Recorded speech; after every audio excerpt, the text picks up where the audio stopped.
They said it couldn't be done, that a single man, let alone a college student, couldn't possibly design a weapon powerful enough to stop a Nazi tank. Germany's armored divisions had become the terror of Europe. From the sweeping plains of France to the frozen forests of the Ardennes, panzer columns rolled forward like steel storms, crushing everything in their path. But in 1941, inside a quiet American workshop far from any battlefield, a young student named David Marshall Williams began sketching an idea that would eventually arm millions of soldiers and stop tanks dead in their tracks.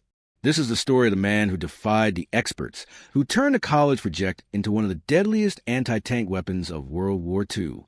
A man who wasn't a general, wasn't a scientist at a military lab, but a college dropout with a troubled past, an obsession with mechanics, and an idea that would change the war. Before his design reached the front lines, soldiers faced a nightmare. Nazi tanks like the Panzer IV and Tiger I were nearly unstoppable. Their thick armor shrugged off rifle fire, machine guns, even early anti-tank rifles. Infantry could do little but dive for cover, praying for artillery or aircraft support. The Germans knew it, and they used it. Their tanks weren't just weapons. They were symbols of invincibility. But every weapon has a weakness. And that's what this young inventor set out to find. Williams had grown up in North Carolina, the son of a hard-working farmer. From a young age, he was fascinated by how things worked. Old rifles, tractors, typewriters. He would take them apart, study the gears, the springs, the pressure systems, and put them back together in new ways. But life took a hard turn. Williams got into trouble as a young man, arrested, convicted, and sent to prison. Most men would have been broken by that. Williams was not most men. Behind bars, he found purpose in the prison machine shop. Day after day, surrounded by the clang of metal and the hiss of steam, he started tinkering with gun mechanisms. Guards noticed his skill. Fellow inmates whispered that he was a genius, a man who could make metal dance. He began designing new firearm mechanisms, sketching them out on scraps of paper, building prototypes out of spare parts. Even in prison, his mind was already racing ahead to a future war he didn't even know was coming. After his release, Williams enrolled briefly in college to study mechanical engineering, but textbooks and theory couldn't hold him. He wanted to build things that worked. He rented a small workshop, began experimenting, and soon caught the attention of engineers at the Winchester Repeating Arms Company. They saw potential in the self-taught mechanic, rough around the edges, but brilliant where it counted. When the Second World War broke out, the U.S. Army needed innovation. Fast. Europe was burning, and the Allies had no answer to German armor. Engineers across America were working on rockets, shaped charges, and magnetic mines. But those weapons were complex, expensive, and hard to produce quickly. Williams, however, was thinking differently. He believed the answer lay in simplicity, something a single soldier could carry and fire, something powerful enough to pierce tank armor, but easy enough to mass-produce. The idea began as a sketch, a shoulder-fired launcher that used a shaped explosive charge to focus energy into a narrow jet capable of burning through metal like butter. It was part chemistry, part physics, part madness, but the concept had promise. The Army called it the Rocket Launcher M1. Soldiers gave it a different name, the Bazooka. It would become one of the most iconic weapons of the entire war. But in those early days, it was far from perfect. Early prototypes were unreliable, the rockets unstable. Yet Williams's innovations in gas-operated firing systems and tube design helped transform the crude launcher into a deadly, reliable weapon that could be carried by a single soldier. The bazooka changed everything. For the first time, infantrymen didn't have to run from a tank. They could fight back. From Normandy to Bastogne, American troops began ambushing German armor with this new secret weapon. One well-placed shot could disable a tank that had cost hundreds of thousands of Reichsmarks to build. But back in the U.S., few people knew that behind this technological revolution stood a man who had once worn prison stripes. His designs and improvements quietly influenced not only the bazooka, but also a range of other weapons, including the M1 carbine, which became one of the most widely used rifles of the war. It was a strange twist of fate. A man once convicted of taking a life had now built tools that would save countless others. Yet the story of how it all came together, The midnight experiments, the army tests, the failures, the breakthroughs, is as dramatic as any battlefield fight. Because for Williams, every invention came at a cost. He wasn't just building weapons. He was fighting for redemption. In 1942, as Allied engineers refined the bazooka, Williams's designs began gaining recognition. Military officers visited his workshop, curious how such elegant mechanics came from such an unassuming man. They found a quiet, intense figure surrounded by blueprints, coffee-stained notes, and piles of discarded metal. He didn't care about fame. He cared about getting it right. His work was dangerous. The early rockets were unstable, and testing them was a gamble.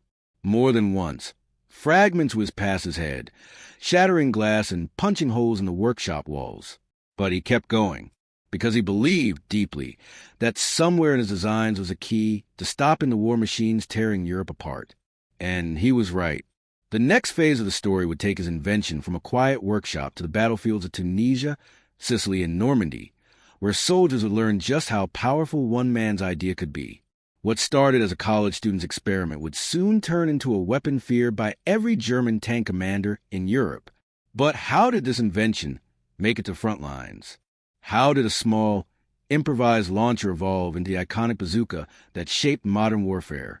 And what became of the man who built it, the once imprisoned student whose designs helped save a continent? The answers lie in what happened next. In the secret tests, battlefield reports, and a strange twist of fate that would turn redemption into legend. When the Army's Ordnance Department first reviewed the prototype launcher, skepticism filled the room. A shoulder-fired rocket that could burn through tank armor? It sounded like a comic book fantasy. Yet the blueprints in front of them were real. The tests would prove it one way or another. In a dusty proving ground in Aberdeen, Maryland, officers and engineers gathered to watch a demonstration. The weapon looked crude, a metal tube with wires, a trigger, and a rocket no bigger than a man's arm. Soldiers nicknamed it the stovepipe. But when the rocket whooshed out of the tube and punched through a target plate of armor, the crowd went silent. The hole was clean, molten around the edges. Proof of the shape charge effect that concentrated explosive force into a thin jet of energy. One of the observers whispered, "If infantry can carry this, tanks are finished." That day, the bazooka was born. But making it work on the battlefield was another story. Early launchers overheated after only a few shots. The rockets were unpredictable. Some spiraled off course, others exploded too soon. Soldiers had to learn quickly that you didn't stand directly behind a bazooka when it fired. The backblast could burn your skin, or worse. David Marshall Williams and the engineers at Winchester worked day and night, adjusting firing mechanisms, refining the electrical ignition system, and improving the rocket's fins. Williams's mechanical genius shone in the gas-operated design that helped stabilize the launch tube. Every problem became a challenge he refused to ignore. By 1942, the U.S. Army had a working version, the M1 bazooka, lightweight, effective, and terrifying to anyone inside a tank.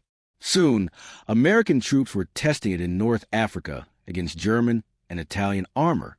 The results stunned everyone. In Tunisia, a platoon armed with bazookas ambushed a column of German Panzer IIIs. Within minutes, 2 tanks were smoking wrecks, their crews fleeing into the sand. Soldiers cheered. It was the first time infantry had destroyed tanks without artillery support. A new kind of power had arrived on the battlefield. Word spread quickly. American GIs began calling the weapon the tank buster, the fire pipe, even the devil's trumpet. But the most popular nickname came from an unlikely source, a comedian named Bob Burns, whose radio act featured a homemade musical instrument called a bazooka. The name stuck, and soon the world knew the weapon not by the official Army code, but by the same name millions of listeners laughed at back home. The irony wasn't lost on Williams. He had built something deadly that carried a clownish name. But behind that name lay the grim reality of war. Soldiers depended on it with their lives. Interesting facts began to emerge as the bazooka spread through the ranks. Soldiers learned that the rocket-shaped charge didn't rely on velocity. It was chemistry, not speed, that made it deadly. Even if the rocket hit at an angle or from close range, the focused explosive jet could melt through inches of armor. That meant even lightly trained troops could take out a tank if they were brave enough to get close. The Germans quickly realized what they were facing. After capturing several bazookas in North Africa, German engineers copied the design almost bolt for bolt. The result was a Panzerschreck, the tank's terror.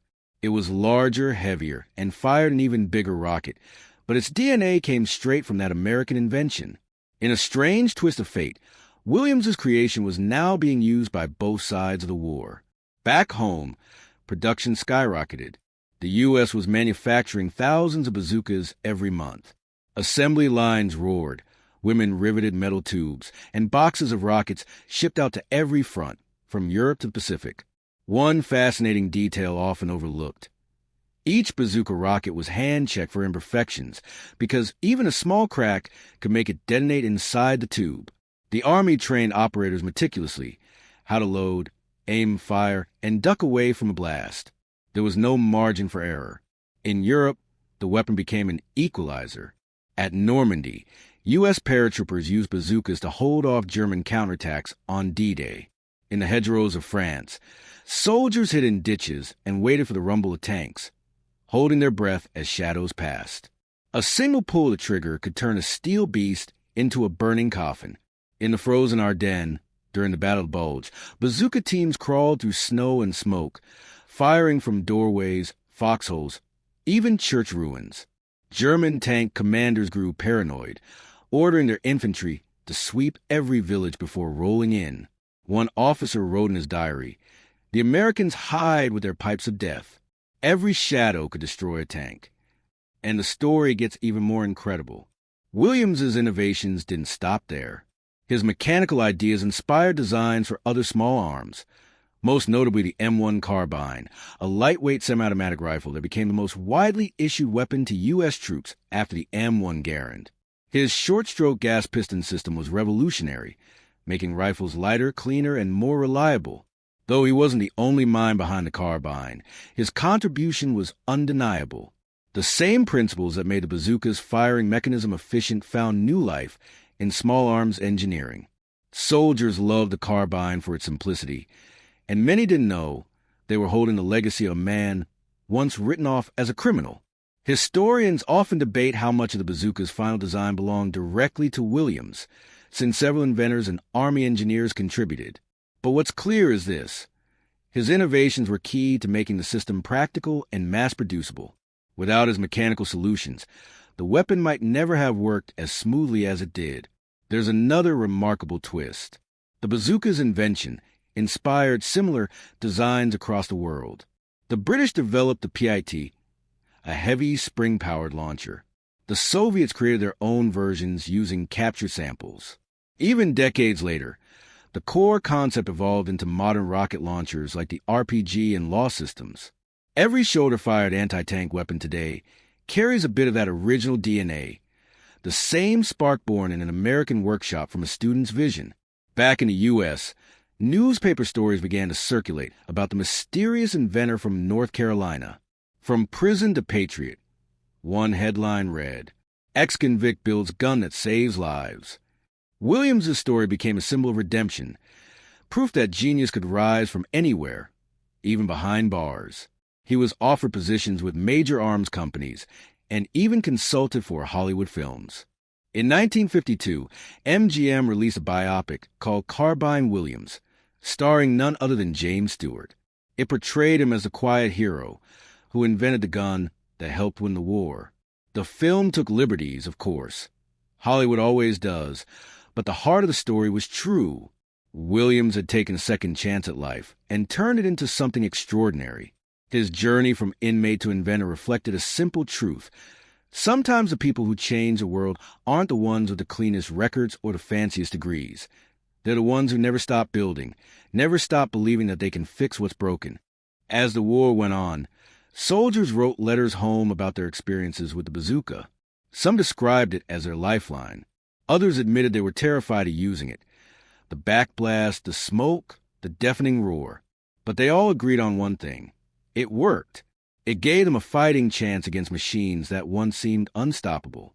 By late 1944, the weapon had evolved into newer versions, The M9 and M9A1, lighter, safer, and even more accurate. The final refinements made it one of the most effective infantry weapons of the war. But behind the statistics and blueprints lay something deeper, the story of ingenuity under pressure, of a mind that saw possibility where others saw impossibility. And yet, for all his success, Williams's life after the war would not be one of luxury or peace. Fame brought attention, but also controversy. His name became tied to debates over credit patents and government contracts. The same fiery spirit that had built the Bazooka refused to rest quietly. Still, no amount of paperwork could erase what his invention had done. It had changed the way wars were fought forever. What happened next will reveal just how far his influence reached, and how a single weapon designed to stop tanks would end up shaping the very future of modern warfare. By the end of World War II, the weapon that began as a backroom experiment had become a symbol of American ingenuity. In the ruins of Europe, captured bazookas lay scattered beside wrecked tanks and twisted steel. The weapon that once drew laughter for its name had earned the respect and fear of every army encountered. German commanders reported that their once invincible armor now required infantry screens and close support just to move safely. Soviet forces, too, had adopted similar launchers based on the bazooka's design. What had started in a small American workshop had set off an arms revolution across continents. But for David Marshall Williams, the war's end didn't bring celebration. It brought silence. His inventions had played their part, but his name was fading from the headlines. Engineers, officers, and corporations all claimed partial credit for his designs. The Army had moved on, building newer models, refining rockets, and developing the next generation of anti-tank weapons. Still, inside his quiet North Carolina workshop, Williams kept working. He never stopped building, never stopped sketching. His mind was restless, driven by the same fire that had once pushed him to turn scrap metal into survival tools. Neighbors often saw him tinkering late into the night, surrounded by blueprints and half-finished prototypes. He knew the world was changing. Jet engines, atomic bombs, and guided missiles were rewriting warfare. Yet the core idea that had driven him, that a single soldier should never feel helpless against a machine, would outlive him. Meanwhile, the bazooka story took new turns. In Korea, American troops once again carried it into battle. The weapon had evolved, longer and more powerful now, capable of destroying Soviet-made T-34 tanks that rolled across frozen valleys. Soldiers in foxholes recognized the familiar hum and smoke of a rocket launch. The weapon's DNA, Williams's legacy, was still saving lives. But as the Cold War deepened, engineers pushed the concept further. The bazooka gave birth to the Super Bazooka, then to the disposable law, and eventually to the iconic RPG series used around the world. Every one of these weapons carried the same philosophy: portable, powerful, personal, the power to fight back. Even today, if you look closely at a modern rocket launcher, you can still trace the silhouette of that first crude metal tube. The same principles of backblast compensation, shaped charges, and portable firepower still echo through every battlefield. What makes this story truly extraordinary isn't just a weapon, it's the man behind it. Williams's path was filled with contradictions. A convicted man turned inventor, a dropout who educated the military, a humble craftsman whose work shaped global warfare. His life proved that redemption isn't just about forgiveness. It's about contribution. After the war, his fame flickered once more when Hollywood came knocking. The 1952 film Carbine Williams, starring James Stewart, brought his story to the silver screen. Audiences were captivated by the tale of the man who went from a prison cell to the pages of history. It wasn't entirely accurate, but it captured the emotion, the sense of one man's fight to prove his worth. Williams himself watched the movie quietly. Friends later recalled that he didn't say much afterward, except for one line: "They made me look like a saint.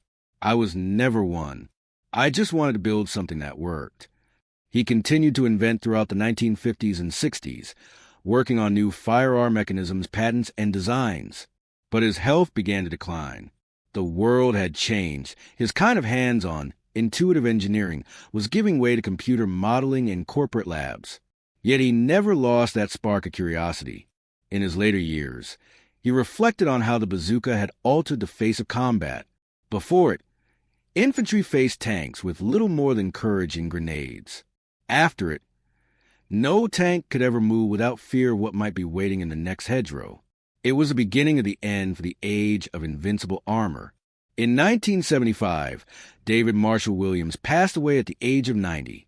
Newspapers mentioned his inventions, his criminal past, and his redemption story, but few captured the full scope of what he'd achieved.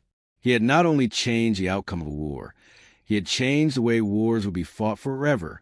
Today, you can see his creations in museums. The bazooka in glass cases, its tube dull and scarred from use. The M1 carbine hanging beside it. To the casual observer, they're just relics. But to those who know the story, they represent something greater. A symbol of innovation born not from privilege or prestige, but from raw determination. Every soldier who carried one owed a small debt to man who once sat alone in a dim workshop, surrounded by blueprints and metal scraps, chasing an idea no one believed could work. There's a haunting irony in it all. The weapon that gave men the power to destroy tanks wasn't born in a lab or a factory. It came from a mind that had been locked away, dismissed, and forgotten. A reminder that brilliance can bloom in the unlikeliest places, even in the shadows. Historians often say the war was won by industry, by the might of American factories and logistics. But stories like Williams's remind us that wars are also won by imagination, by the courage of a single person look at an impossible problem and say, there has to be a better way. Think about it. A college student, a former inmate, armed with nothing but mechanical curiosity, built a weapon that stopped Nazi tanks. His invention gave soldiers something priceless, not just firepower, but hope. Hope that no matter how overwhelming the enemy seemed, a single pull of the trigger could even the odds. That hope traveled with every rocket that streaked across the battlefield, every plume of smoke rising from a burning panzer, every soldier who survived because one man refused to give up on an idea. And in that way, David Marshall Williams didn't just invent a gun. He invented a chance for men on the ground to fight back, for ingenuity to triumph over fear, and for redemption to prove stronger than destruction.